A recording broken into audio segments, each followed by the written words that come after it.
The world we live in can seem pretty illogical. The things people say, the ways we behave, the complex choices we have to make. What's the quickest way to get home? Can I trust any of you lot? Where did you all come from? That process of making sense of all this stuff, of sorting between the truth and the nonsense, comes down to one of the most simple and yet powerful tools ever created by humans: logic. Yes, yes. There's definitely beauty in logic. Who would like to be bits of a computer? In the building next door to me at work, there's a door and there's a sign on it that says, "This door must be kept closed at all times." I just look at this in amazement. Really? Why did you build a door then? Is this sentence true or false? Philosophy, maths, science and language. Logic is the engine for all of them. In fact, it drives the fundamental process of reasoning itself. I'm a professor of computer science. Computer scientists tend to think that logic is the bee's knees. So it follows that I think logic is brilliant. Logic has inspired our greatest boffins. I'm Socrates. It's given us transformational technologies. Delta 1-1, report your ocean entry point. And even made us question what it means to be human. I want to see if there's any limit to what logic can do for us. So join me. It would be terribly illogical not to.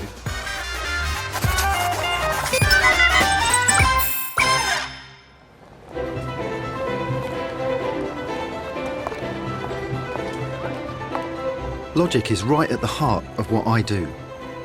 Around 15 years ago, kind of by accident, I created something that had a really big impact here, on the trading floors of the City of London.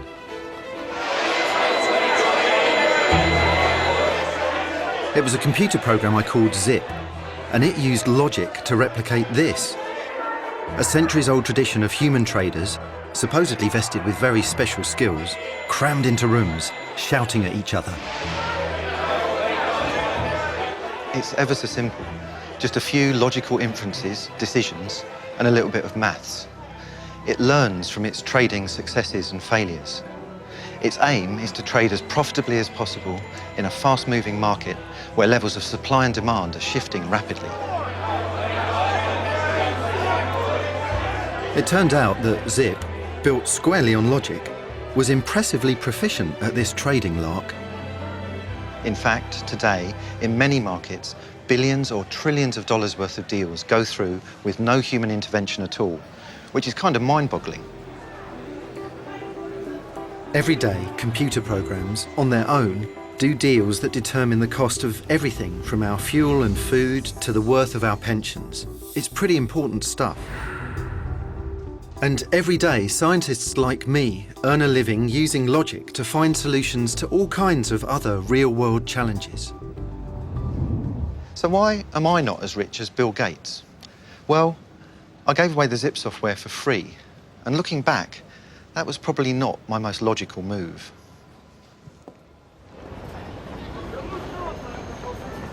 So what is logic?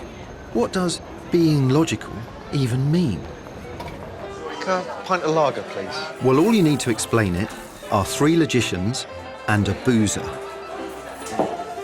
Logic is actually all about the rules of correct reasoning.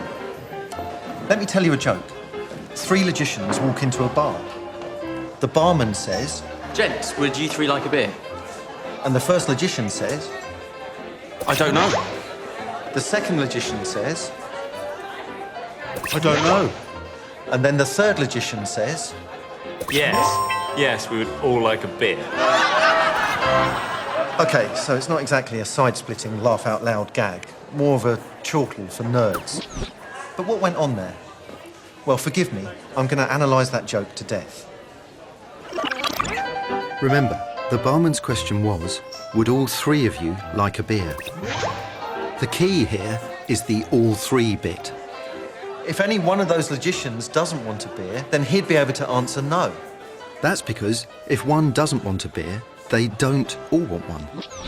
Logician 1 does want a beer, but he can't speak for the others, so he has to say, I don't know. Exactly the same goes for Logician 2. Then happily for Logicians 1 and 2, Logician 3 also wants a beer, and so he correctly uses logical inference to arrive at the right answer to the question.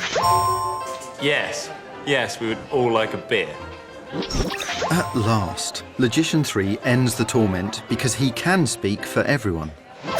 Cheers to that. The important thing to understand is that logic isn't knowledge. Logic doesn't create knowledge. What it does is it gives us cast-iron rules for how to organise and handle knowledge. Even so, the quality of the conclusions you get out depends on the quality of the ideas that you put in. Time, please, gents.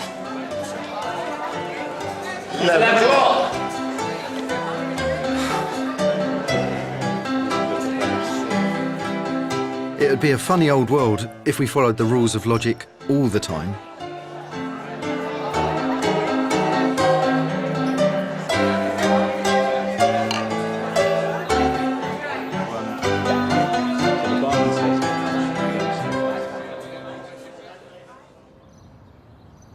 These days, logic is studied and taught in academic institutions the world over.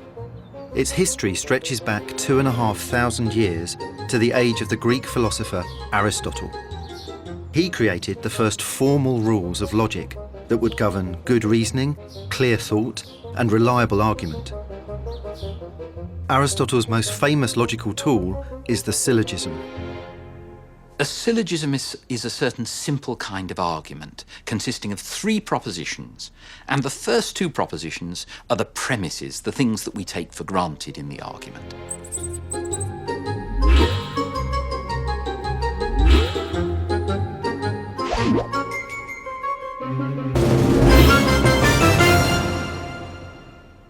So, for example, all men are mortal, Socrates is a man. Those are our 2 premises. And from them we draw the conclusion, Socrates is mortal.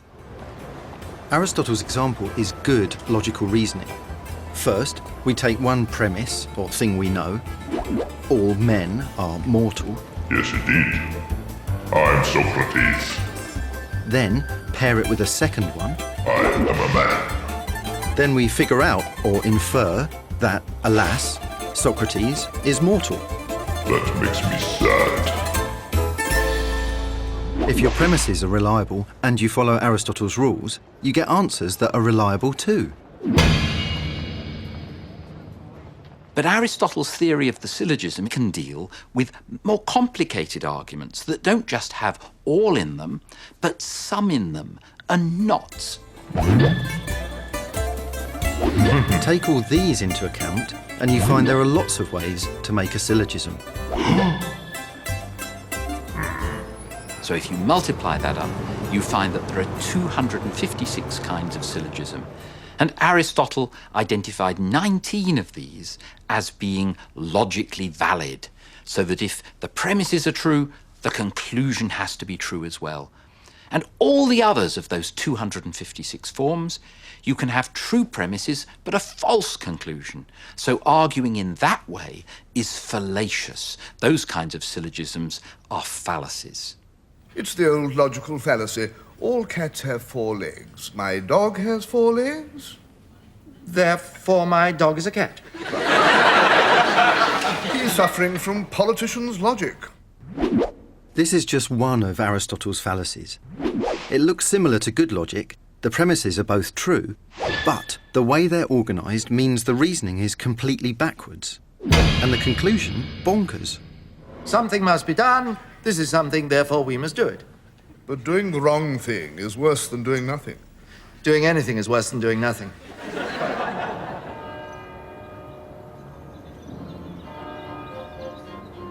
Such was the power of Aristotle's logic that scholars used and taught it, but actually didn't do a great deal to change it for the next 2,000 years. But it wasn't just philosophers that were enamoured of logic.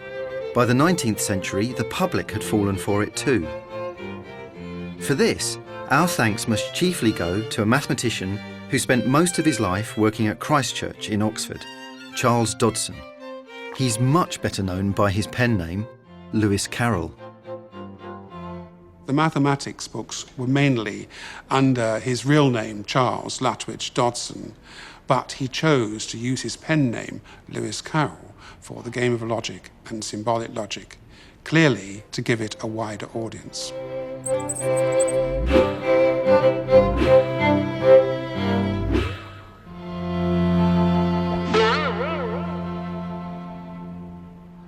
Explain yourself, child. Alice's adventures may seem balmy, but curiouser and curiouser, she was actually up to her eyeballs in logic. In the Mad Tea Party, the March Hare says, "You must say what you mean." And Alice replies, "Well, I mean what I say. It's the same thing, you know." Hatter says, "You might as well say that I see what I eat is the same as I eat what I see." Gotcha! Butters don't talk. Dodson was so keen to introduce people to the delights of logic that he drafted a book initially called Logic for Ladies. He was very conscious that girls in particular were not heard. They were not given the chance to go to school. Very few had the opportunity of going to university. They certainly weren't able to get a degree. Happily for us blokes, Dodson had a change of heart, and Logic for Ladies was renamed Symbolic Logic. Together with the game of logic, it did surprisingly well. He felt that young people needed a tool to detect fallacious arguments that they might meet in books and magazines. He wanted them to have the ability to detect that. While Dodson's intentions would have made Aristotle proud, some of his syllogisms stand out today for the wrong reasons. What are you meant to conclude? No marks for saying Victorian England was intrinsically anti-Semitic.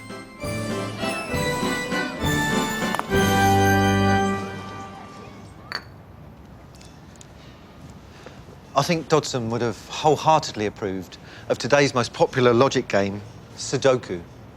There's something really captivating about the fact that logic tells you that the answer must be in there, but you need to apply logical reasoning to find it. It can be really engaging, but it can also be really frustrating and annoying too. Charles Dodson had been the first person to popularise the idea of logical reasoning and critical thinking. But for all its growing popularity, logic itself was due for an upgrade.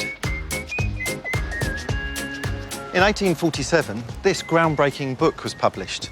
It's called The Mathematical Analysis of Logic. Now, this isn't logic for philosophers or puzzle fans. The author of this book argues that the real purpose of logic is mathematics. And this book was written by George Boole.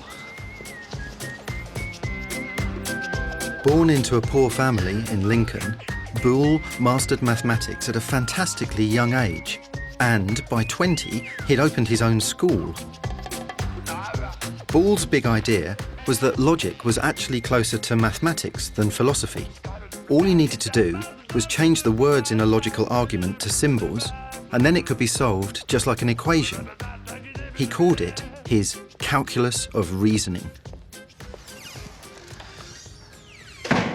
First, he demonstrated that the letters that we use in algebra to represent numbers can actually be used to represent whole classes of things in the real world.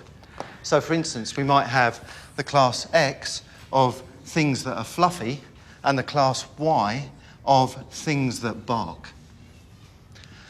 Second, he introduced a set of operators for combining these classes of things.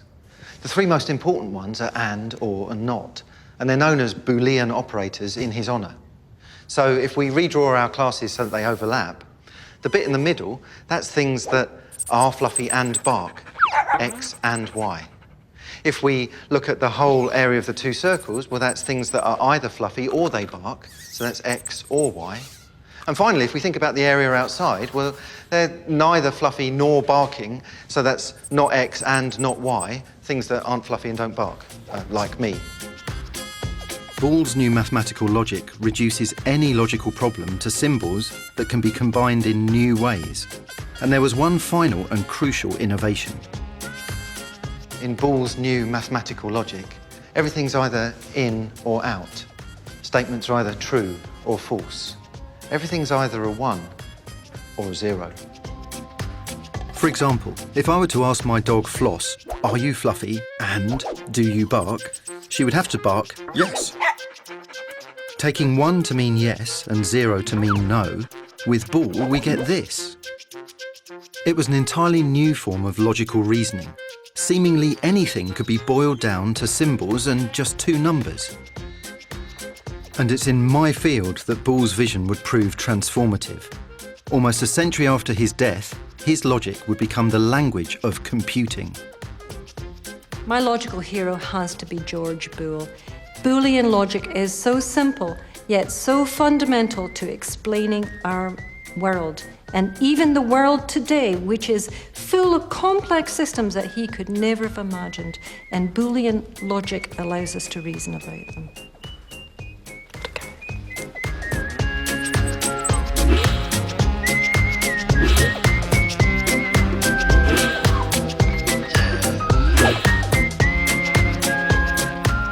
I think the application area and the use of logics has changed dramatically in the last 20, 30 years with the advent of computer science and software systems.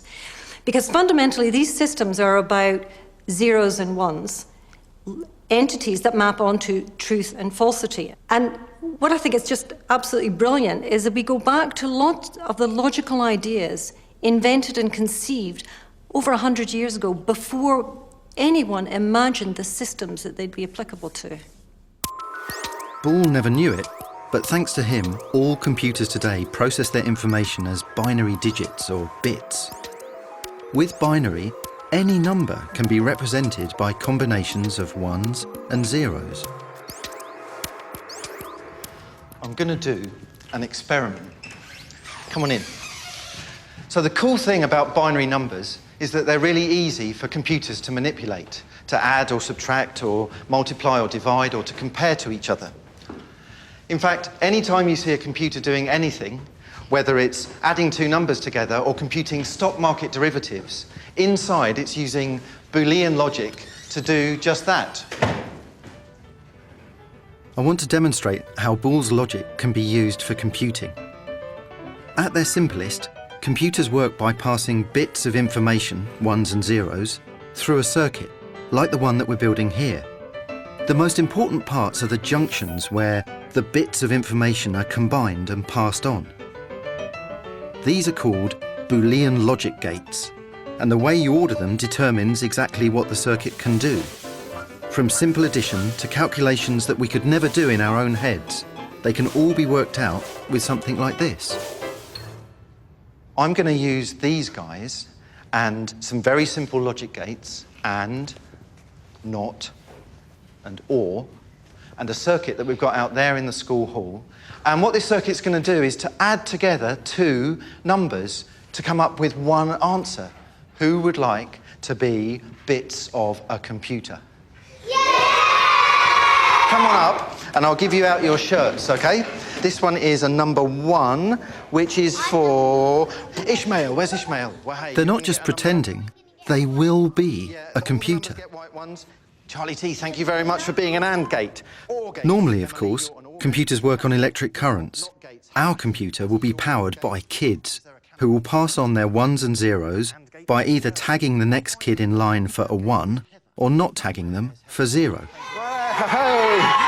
It's time for the kids to take their places in our circuit. And, for the record, I've never tried this before.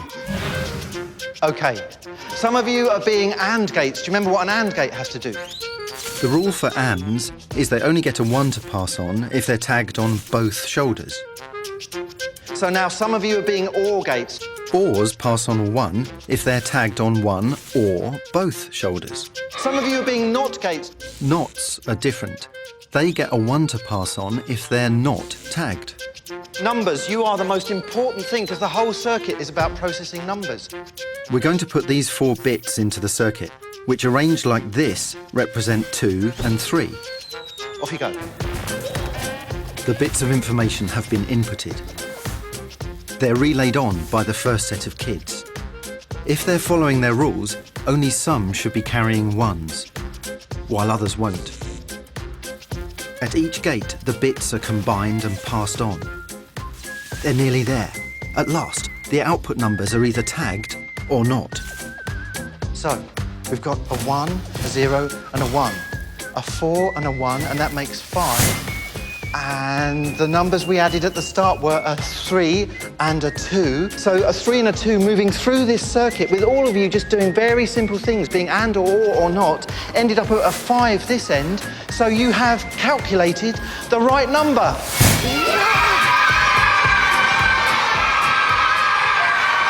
Today, all our computers are built using Boole's logic gates. Here we have 13, but a modern computer chip like this one might have 250 million. They're all doing exactly what these guys were doing, but an awful lot faster. We just did a simple sum here, but Boole heralded a new era for logic, in which reasoning about anything could be done in the language of maths. There are lots of different logics, because there's lots of different kinds of systems or worlds that we want to reason about. I've been applying logic to reason about a wide variety of complex systems. I've looked at communications for air traffic control systems, molecular biology. I've also looked at advanced telephony. But regardless of the application, all logics have one thing in common. Amongst all these logics, the unifying property is they're about axioms and rules, so the answer is unambiguous. We can automate the procedure of computing the answer in logics, but we still need to pose the question. Taking exactly those questions and automating the way we logically answer them requires what's known as an algorithm. It's the province of my very own breed of nerd, the computer programmer. And there's nowhere more important for today's generation of up-and-coming young programmers than this, the annual International Olympiad of Informatics, held this year in Brisbane, Australia. We're trying to find the best and the smartest students when it comes to computational thinking, algorithms, and programming. On each competition day, everyone is set 3 questions, which must be answered within 5 hours. The easiest one, you just had a bunch of locked doors and you had a bunch of switches. Each of the switches was connected to one of the doors, but you didn't know which switch was connected to which door. And what they ask for is to determine for each switch which door it's connected to and which position is the correct one. Johnny Ho is last year's champion, so there's a lot to live up to. But things aren't quite going his way. By now, I've actually solved all 3, but I didn't actually solve them during the contest because there's just a lot of pressure. We test the ability of students to come up with clever algorithms to solve algorithmic problems. They not only have to come up with the algorithm, but they have to write a computer program that runs the algorithm. Algorithms turn real-world problems into questions that logic can help us answer. If, for example, these guys wanted to spend their day off competition duties defining the group of all animals in a zoo that are marsupials, the first step of the algorithm could be to ask, of all the animals I see, which would I find in the wild in Australia? No. Nope. No. Yes. No. I don't know. Yes. Yes. Yes. Definitely not. Yes. Certainly not all of the yeses and don't knows will be marsupials, so the list can then be refined by asking which of these animals have pouches. And here there are options too. They could look in a book. They could ask Chris, he's an expert. Or they could crowdsource the question and go for the most popular answer. Each logical algorithm incurs a different cost in effort, time, or accuracy, but whichever way, they'd each get to an answer eventually. And there are certain situations where a good logical algorithm can be the difference between life and death.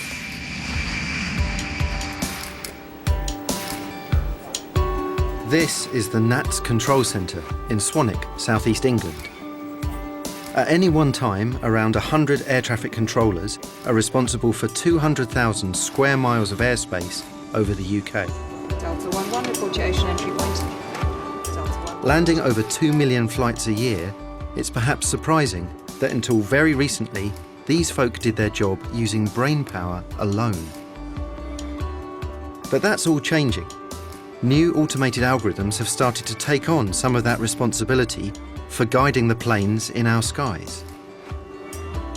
The equipment now is talking to the aircraft, and so whereas before the human was reacting with the human, and obviously there were sometimes mistakes made, the computers can now double check that interaction and provide a warning to the controller if anything is amiss. Equally, in terms of capacity, because it's reduced the amount of workload for the controller, we've seen capacity about 40% increase on some sectors because the computers are doing some of the logical calculations and thinking on behalf of the human being. I think logics are really crucial as a tool for reasoning about the systems we use in our modern world. We are surrounded by these complex systems like air traffic control, railway signalling, the electricity grid.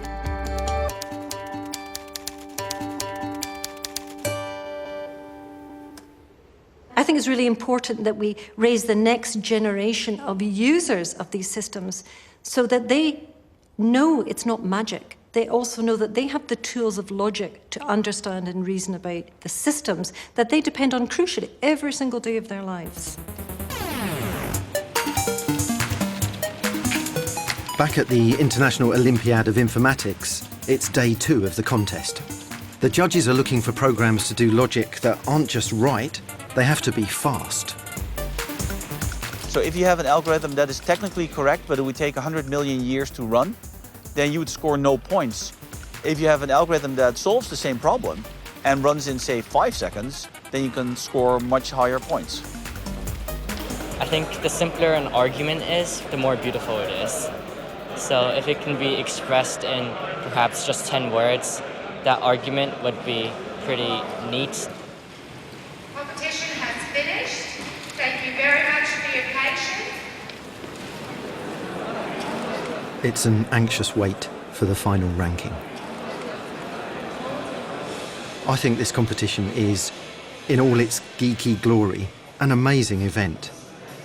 With the ability to implement their problem-solving talents in the language of computing, these kids are going to be the future of all things logical. First place winner of IOI is Lijia Chen from China. In the end, it's a Chinese 1, 2, 3.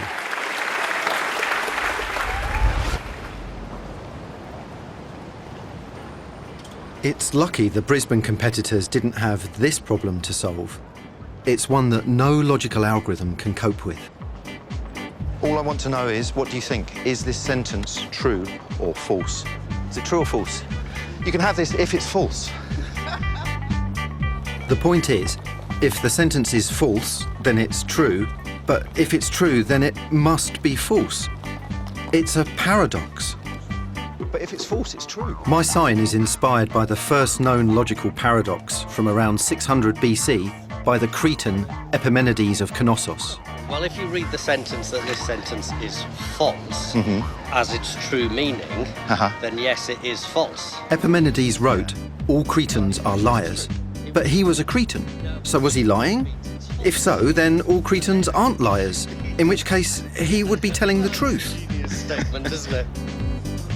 It's a paradox. A paradox? Well done. Please be aware this sentence... Paradoxes are fundamental contradictions that logicians have puzzled over for centuries. They've been described as truth standing on her head to get attention. And for good reason. In the late 19th century, round about the same time that George Boole was developing logic or deduction as a branch of mathematics, paradoxes exactly like this became a really deadly serious matter.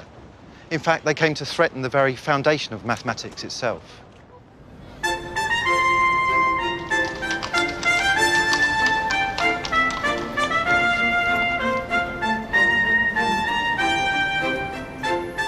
The Austrian capital, Vienna.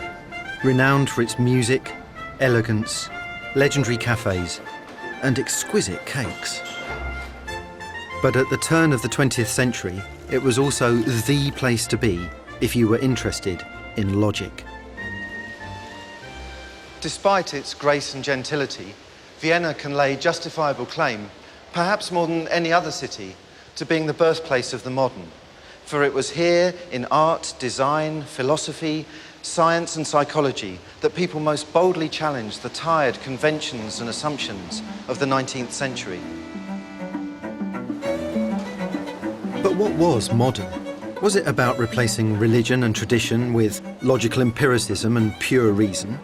Or was it about admitting to a new uncertainty, the limits of our perceptions and the moral vacuum of the Freudian subconscious? Until this point, it could be argued that logic wasn't exactly a topic on everybody's mind. But here, it was at the forefront of this titanic clash. From the city's coffee houses to the University of Vienna itself, the struggle for modernity played out. In 1894, the university commissioned a great ceiling painting for their ceremonial hall. The theme was the victory of light over darkness, and it had separate panels celebrating the great achievements of the university's faculties of jurisprudence, of medicine, and of philosophy. Given the subject matter, it was perhaps unfortunate that the artist that they commissioned for these paintings was Gustav Klimt. In 1900, he presented them with Philosophy, a depiction of naked men and women drifting trance-like in empty voids. It expressed anything but victory, certainty, or optimism. Klimt's proto-modernist vision of philosophy was shocking to the people of Vienna and deeply unsettling to the professors at the university. He was attacking everything that they stood for, and Klimt's paintings were rejected outright. Hidden away for 40 years, the original works were destroyed by the Nazis. These replicas were finally installed on the centenary of their rejection. Klimt's dark vision had seriously offended the growing academic aspiration that science and mathematics would provide us with complete knowledge founded on absolute, provable truth. This was something it was hoped logic could provide.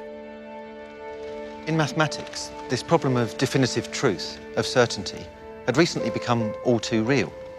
No one had yet proven the most basic rules of mathematics.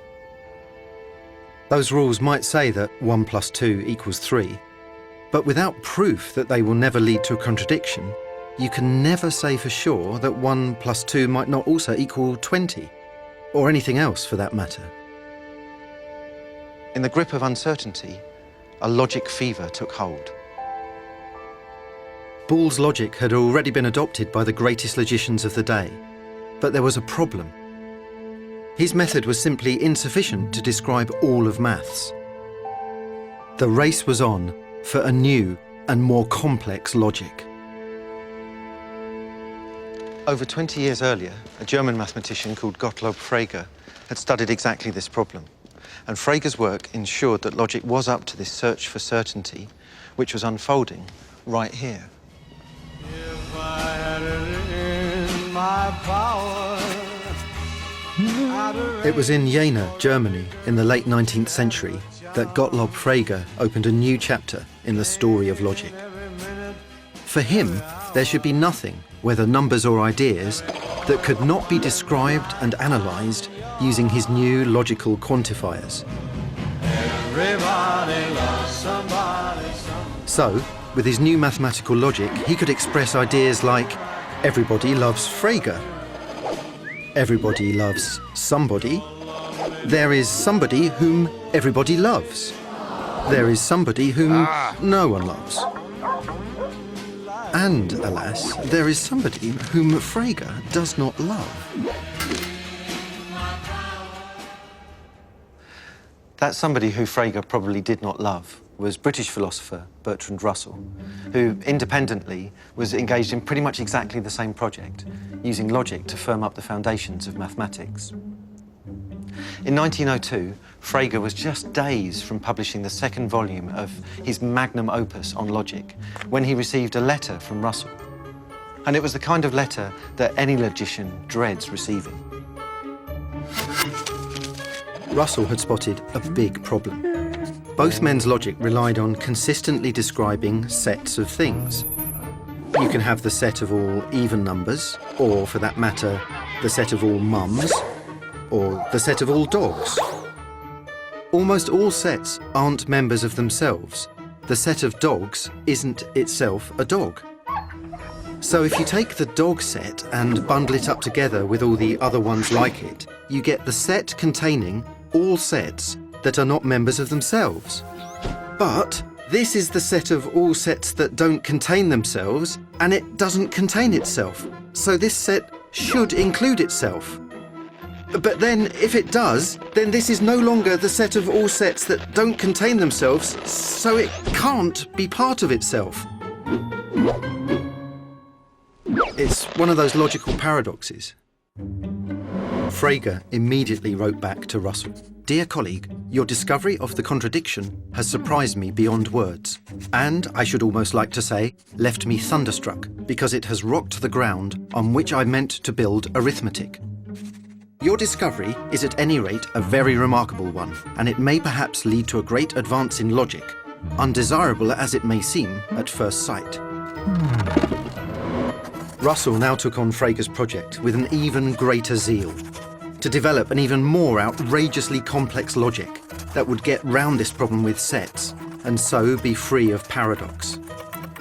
After 9 years of toil, the monumental Principia Mathematica was published. It took over 360 pages to logically prove that 1 + 1 = 2. It was never going to be a bestseller, but here it had a huge impact. It was magnificent, a whopping great bucket load of logical concrete poured right into the foundations of mathematics. Definitely a triumph, not a trauma, for philosophy.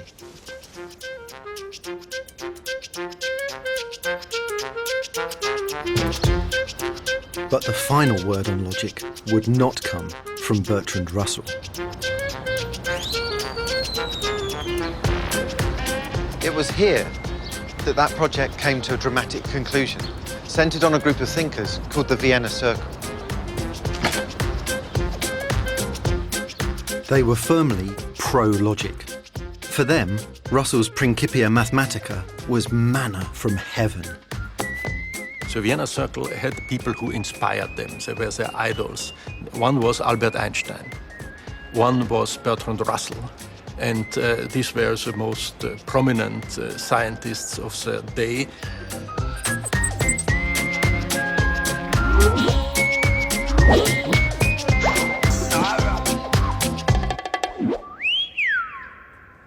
The interest shifted almost imperceptibly at first from the foundations of physics to the foundations of mathematics and to logic. It came almost against their will that this became the most prominent topic of the Vienna Circle. Once every 2 weeks, they would meet here, in this actual room.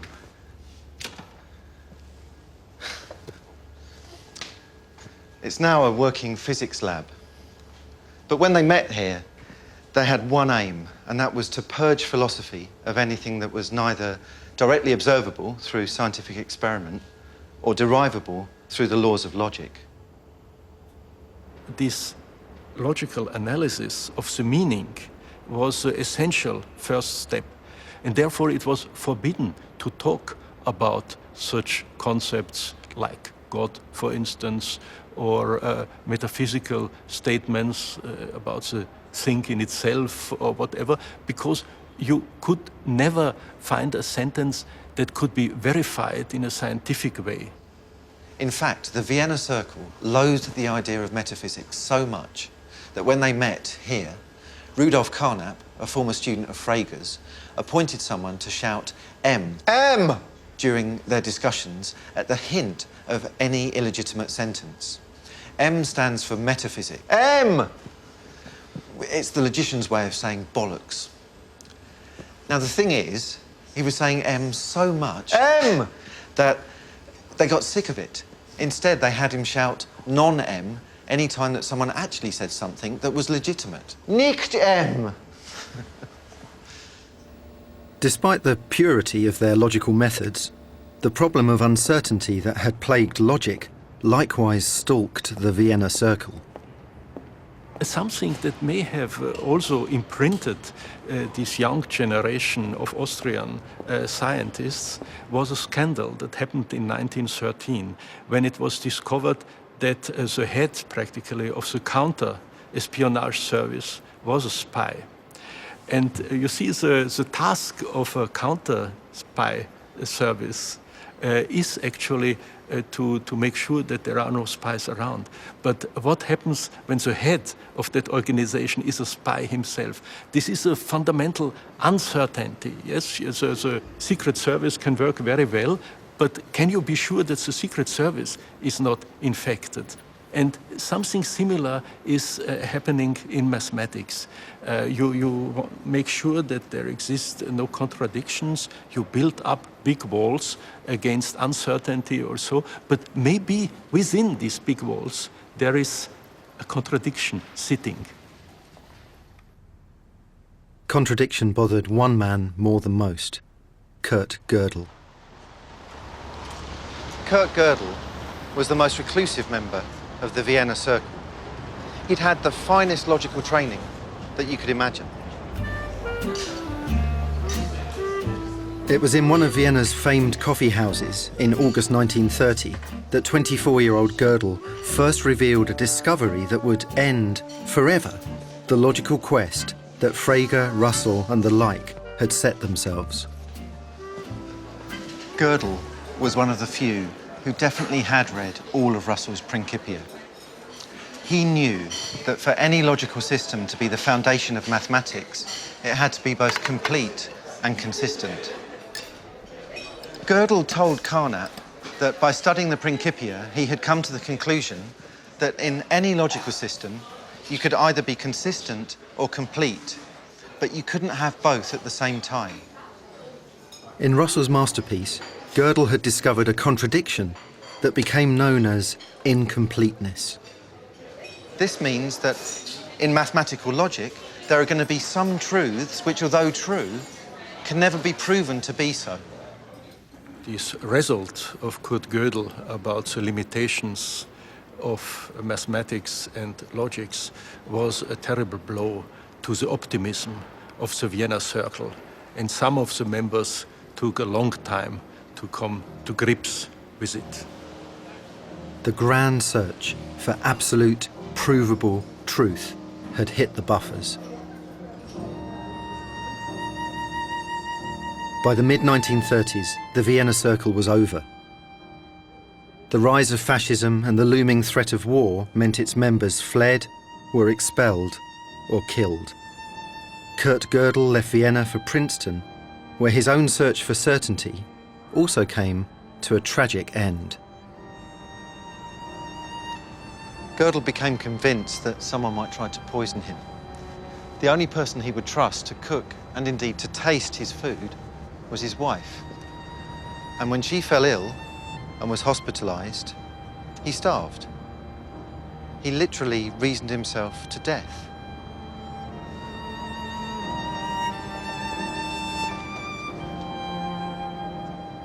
The fact that all systems of mathematical logic were limited, that we could never have complete certainty, signalled the end of an era for logic. But for one British logician, Alan Turing, Gödel's work was the inspiration he needed to launch, inadvertently, a new and entirely more practical logic revolution. Alan Turing was just 23 years old when he imagined something extraordinary. He called it a universal machine. The universal machine is an entirely imaginary, hypothetical device, and yet it's one of the most influential machines ever in human history. The device Turing imagined could tackle any mathematical problem using a logical algorithm encoded in its own limitless memory. In 1936, Alan Turing published a paper in which he proved that you couldn't decide beforehand which mathematical problems the machine would be able to solve and which would just cause it to run on and on and on forever. That there are some problems that are simply uncomputable was startling and yet another blow for mathematics. But it was also the beginning of something entirely unexpected and destined to cement logic's role in the modern world. It's an extraordinary, almost exquisite paradox that in demonstrating that some things can't be proved using a logical machine, what Alan Turing did almost single-handedly launched a technology revolution. Turing's universal machine is what we today call the computer. While stationed here at Bletchley Park during the Second World War, Turing began to implement his abstract ideas as real logical hardware. Working with Gordon Welchman, Alan Turing developed this machine. It's called the bomb. It's a bit loud. It's a form of electromechanical computer, and its logical function was to decode the messages that the Germans were sending using their Enigma encryption machines. But then Turing's colleague, Tommy Flowers, went a step further.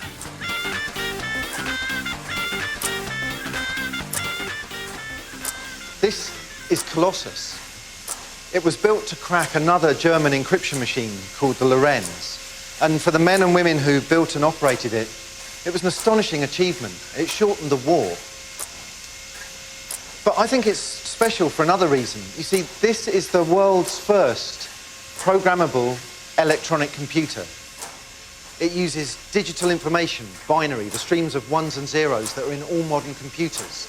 And these vacuum tubes down here, they're wired together to be our Boolean logic gates, which perform Boolean operations and calculations. Colossus might not look high-tech to us, but it's hard to express just how important it was. The significance of all this as a piece of human engineering is on a par with the pyramids or the printing press or steam power. And yet it was all top secret.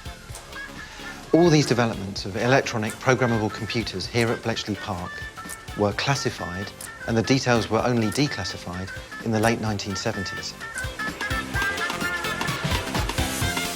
After the war, Turing went on to help build some of the world's first stored program computers. At their core, it all comes back to logical reasoning.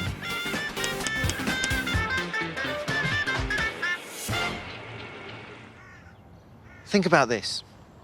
We're all surrounded by things that rely on some kind of logical machine or code.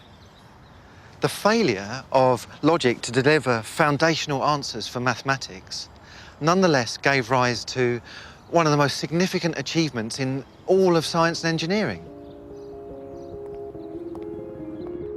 It started with those huge, secret, single-purpose computers, and yet, right from the very beginning, some folk were already imagining the next big thing. We're still finding out what logic will do, but everybody's got them. You got a logic in your house. It looks like a vision receiver used to, only it's got keys instead of dials, and you punch the keys for what you want to get. It's hooked into the tank, which has the car. In 1946, science fiction writer Murray Leinster imagined an impressive specimen of interconnected technology. He named it a logic. Relays in the tank take over, and whatever vision program Snafu is telecasting comes on your logic screen. Or you punch Sally Hancock's phone, and you're hooked up with the logic in her house.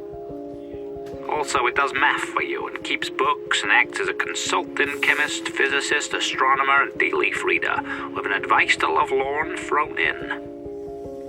It's very convenient. Well, that's extraordinary. It's a great characterization of the web that wasn't yet born.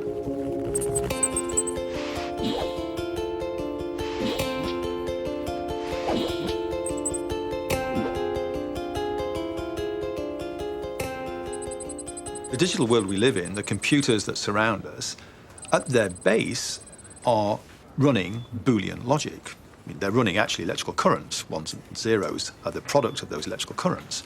But on top of that, there are layers on layers on layers of complexity. Operating systems, machine code, applications that we use every day, from word processors to spreadsheets to the browsers we use. And when you have your Skype conversation with your aunt in Australia, you don't think of that interaction in terms of those ones and zeros. But without them, without the underlying processing, none of this would work. Not only did logic launch the digital revolution, but it's also the tool we use to sort, search, and retrieve the information we want online. The World Wide Web we have today represents the largest information construct humanity has ever created.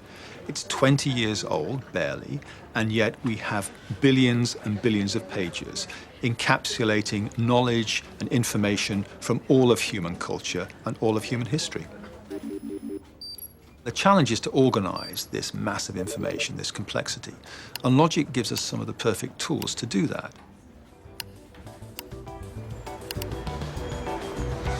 With the World Wide Web of information, logic means we're all more interconnected and informed. But back in the city, the march of logical machines has come at a cost. And I don't mean all the traders are spending too much time on Facebook. In the year that I was born, there were 22 separate stock exchanges in the UK, and this is how business was done. Now, this place, the London Metal Exchange, is the last venue where traders still go face to face. First, technology squeezed out the need for traders to meet in person. And now it's the traders themselves who may be heading for extinction. Not long after I wrote it, IBM did some tests of the ZIP trading algorithm, and not only did they confirm that it worked, they showed that it outperformed human traders.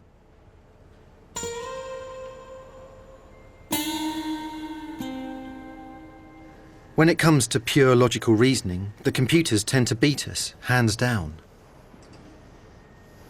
It's an old adage, but people in this business joke that soon the only things you'll find on a trading floor will be a big computer, a man, and a dog.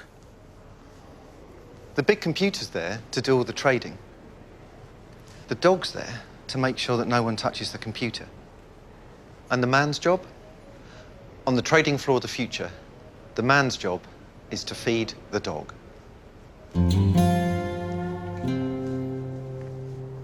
Mind you, despite my role in inventing these black boxes, I'm grateful that there's still a human around to pull the plug, sometimes. The thing is, computers still need their logical algorithms to be written for them. So they might take our jobs, but we still have the upper hand. Yet ever since their invention, the question as to whether this will always be the case has been a matter of fierce debate.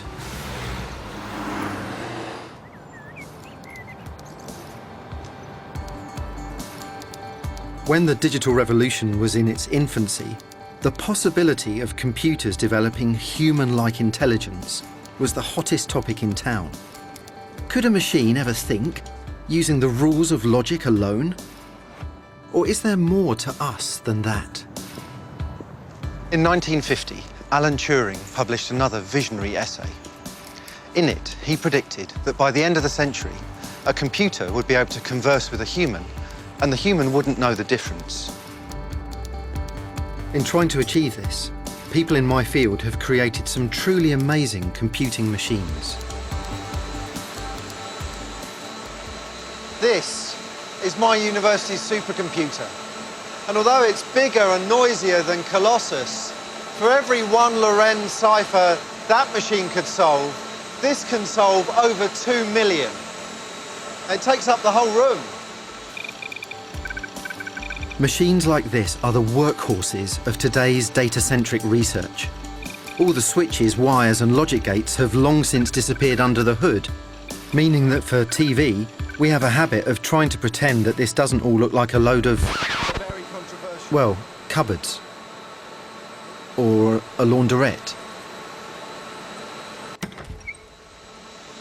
Turing thought that by the time we developed computers as powerful as this, we would also be capable of programming a machine with sufficient rules of logical reasoning that its intelligence would rival that of us humans. That was then, and remains now, a very controversial idea. We like to think of our intelligence as raising us to a level above the rest of the creation. We associate it with the idea perhaps of an immaterial soul, being not just one amongst other animals, but special. And what Turing was suggesting was that this special quality could belong to a lump of computing machinery, and it could reason just as well as we could, maybe even better. At Bletchley Park, Turing had sketched out algorithms for playing chess. At that time, the chessboard was dominated by some of the world's most brilliant, strategic, logical, mathematical brains. And so it became the battleground for an entirely new challenge for logic: artificial intelligence. In 1997, the most famous public battle between man and machine took place. Garry Kasparov, the reigning chess world champion, had previously trounced IBM's chess-playing computer, Deep Blue. During their rematch, for the first time ever, he was beaten. Kasparov has resigned. When I see something that is well beyond my understanding, I'm scared, and that was something well beyond my understanding. It was front-page news the world over. People demanded answers. Was this purely logical intelligence equivalent or even superior to the human brain? In the past, people have tended to compare humans to the latest technology. So maybe the brain is like a clock, or maybe it's like a steam engine. Now, maybe it's like an electronic computer. What Turing would want to say, and I think correctly, is that there's something different about the equation of the brain with a computer. He put it that both a brain and a computer are information processing systems, governed by logical rules.